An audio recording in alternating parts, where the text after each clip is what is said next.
The turmeric board కానీ imports control చేయాలి, minimum support price ఇవ్వాలని డిమాండ్ చేస్తాం. మొన్న ఏర్పాటు చేసిన పసుపు బోర్డు కార్యక్రమం, ప్రారంభోత్సవ కార్యక్రమం ఎట్లా జరిగింది మేడం? అసలు జరిగిన తీరుని మీరు ఎట్లా చూస్తారు?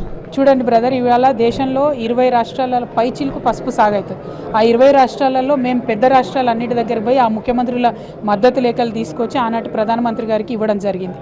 అంటే పసుపు బోర్డు, నేషనల్ టర్మరిక్ బోర్డు పెట్టినప్పుడు ఈ దేశంలో పసుపు పండించే అన్ని రాష్ట్రాలను ఇన్వాల్వ్ చేయాలి ఫస్ట్ థింగ్.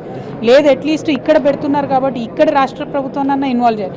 లేదు మా జిల్లాలో పెడుతున్నారు కాబట్టి మా జిల్లాలో ఉన్నటువంటి అందరు ఎమ్మెల్యేలు, ఎమ్మెల్సీలు, ఎంపీలన్నా ఇన్వాల్వ్ చేయాలి. ఇప్పుడు మా జిల్లాలో బీఆర్ఎస్ నుంచి సురేష్ రెడ్డి అన్న ఎంపీగా ఉన్నారు ప్రస్తుతం సిట్టింగ్లో. మన రాజ్యసభ ఎంపీ ప్రశాంత్ రెడ్డి గారు అసెంబ్లీ, నేను ఎమ్మెల్సీగా ఉన్నా.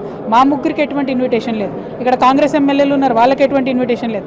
కేవలం 2 బీజేపీ ఎంపీలు, 2 బీజేపీ ఎమ్మెల్యేలు, ఆడ మీద బీజేపీ మంత్రి గారు, వీళ్ళు ఓపెనింగ్ చేశారు.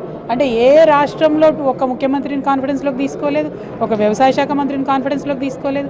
నేషనల్ లెవెల్లో పెట్టే బోర్డు ఇంత బాధ్యత రాహిత్యంగా పెడితే రేపు రైతుల ఇంట్రెస్ట్ మీద చేసినట్ట, లేకపోతే కేవలం అరవింద్కి అధ్యక్ష పదవి వద్దని టర్మరిక్ బోర్డు ఇచ్చి సంతోషపెట్టినట్ట అన్నది మరి అరవింద్ గారు ఆత్మవిమర్శ చేసుకోవాలి.